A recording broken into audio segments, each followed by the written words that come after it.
स्वामी भक्त घोडेस्वार. नमस्कार मंडळी, कसे आहात आपण मजेत आहात ना?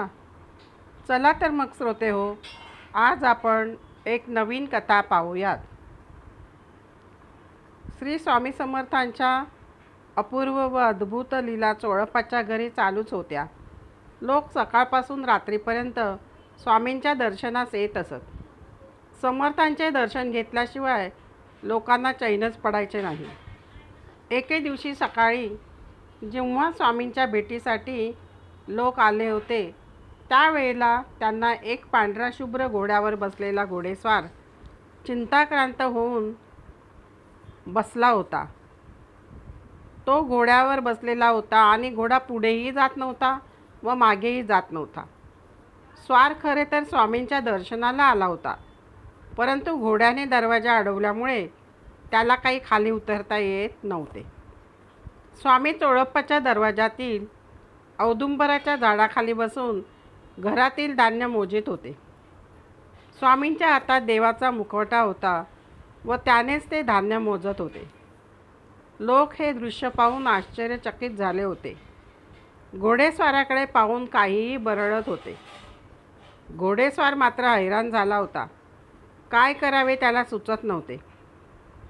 इतक्यात स्वामींनी त्याला आतूनच विचारले, दृष्टांताच्या वेळेस तू शब्द दिला होतास की 125 पेढे व अन्नदान करेन म्हणून.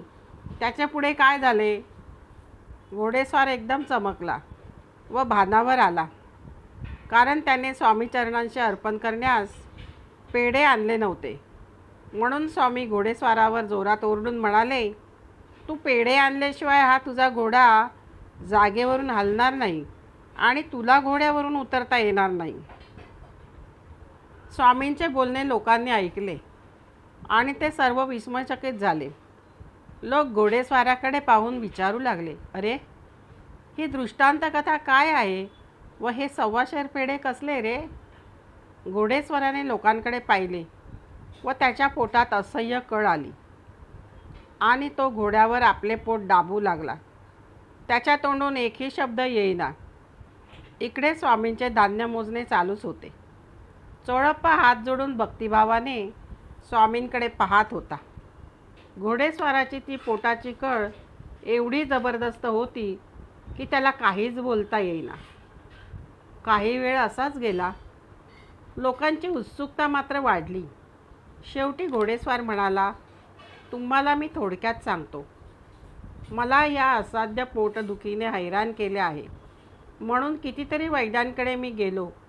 खूप औषधे खाल्ली, पण उपयोग झाला नाही. शेवटी ज्योतिषाकडे गेलो. ते म्हणत होते की ही पूर्वजन्मीची संबंध बाधा आहे. 11.25 आणे व काळा दोरा त्याने माझ्या पोटाला बांधला. 3 वेळा जाऊनही हा फायदा झाला नाही. मग कुणाच्या तरी सांगण्यावरून नरसोबाच्या वाडीला जाऊन गुरुचरित्राचे जमतील तेवढे सप्ताह करा. खरे तर असल्या उपायांवर माझा विश्वास नव्हता, पण माझ्या असह्य पोटदुखीपुढे काही चालेना. जसजसे सप्ताह पूर्ण होऊ लागले तसे गुरुचरित्राचे सामर्थ्य काय आहे ते लक्षात येऊ लागले. स्वामी समर्थांची कीर्ती मी ऐकली होती.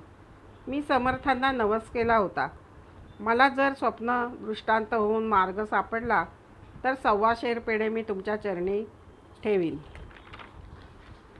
रात्री मी दिगंबरा दिगंबरा श्रीपादवल्लभ दिगंबरा हा जप करीत झोपलो.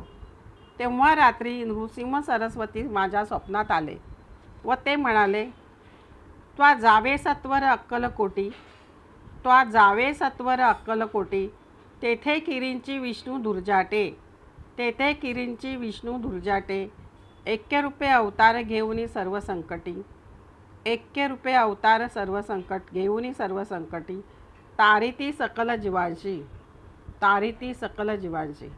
स्वामी समर्थ अक्कलकोटात आहेत व ते यतिरूप आहेत, म्हणजे मीच आहे. तू त्यांच्याकडे जा, तू रोगमुक्त होशील. घोडेस्वार बोलत होता. लोकांची उत्सुकता क्षणाक्षणाला शिगेला पोचत होती. लोक प्रत्यक्ष स्वामी श्री नृसिंह सरस्वतींनी स्वप्नदृष्टांत देऊन सांगितले की तू दत्तावतारी श्री स्वामी समर्थांकडे जा, ते माझेच प्रगट रूप आहे, विलंब नको. म्हणून मी घोड्यावर बसून अक्कलकोटला आलो. गडबडीत मी स्वामींना 125 पेढे आणतो म्हणालो, तेच मी विसरलो. समर्थ तर प्रत्यक्ष परमेश्वराचे प्रगट रूप आहेत. स्वप्नदृष्टांत त्यांना नाही का कळणार, तर कोणाला कळणार? सारी किमया त्यांनीच केली. प्रत्यक्ष दत्तात्रेय तुमच्या नगरात स्वामींच्या रूपात वावरत आहेत. आपण केवढे भाग्यवान आहात. घोडेस्वराचे बोलणे ऐकून लोक भारावून गेले. त्यांनी स्वामींच्या नावाचा जय जयकार केला. तेवढ्यात गर्दीतल्या माणसाने स्वाराजवळ 125 पेढे आणून ठेवले. त्याने 125 पेढ्यांची पुडी स्वामी चरणांशी ठेवली व साष्टांग नमस्कार घातला. स्वामींनी त्या स्वाराला जवळ घेऊन प्रेमाने घेतले व आपल्या हातात जो देवाचा मुखवटा होता तो त्याच्या पोटावर हळूवार फिरवला. लोकांची आता खात्रीच पटली की श्री दत्तात्रेय अक्कलकोटात प्रकट झाले आहेत. म्हणून लोकांनी स्वामींचा जय जयकार केला. स्वामींनी सर्वांनाच आशीर्वाद दिला व स्वाराने सर्वांना पेढे वाटून अन्नदान केले व स्वार म्हणाला, स्वामी, मी हे आपले चरण कधीच सोडणार नाही. स्वामीने मंद स्मित केले. धन्य धन्य ते स्वामी महाराज व धन्य तो घोडेस्वार. परमेश्वर आपल्या आजूबाजूलाच असतो, पण आपल्याला त्याची जाणीव नसते. ती भक्ती व नामस्मरणानेच होते. श्रोते हो, तुम्हाला कथा कशी वाटली? आवडलीच असेल कथेला लाईक व सबस्क्राईब करा व कमेंटमध्ये जरूर सांगा. श्री स्वामी समर्थांचा जय जयकार असो.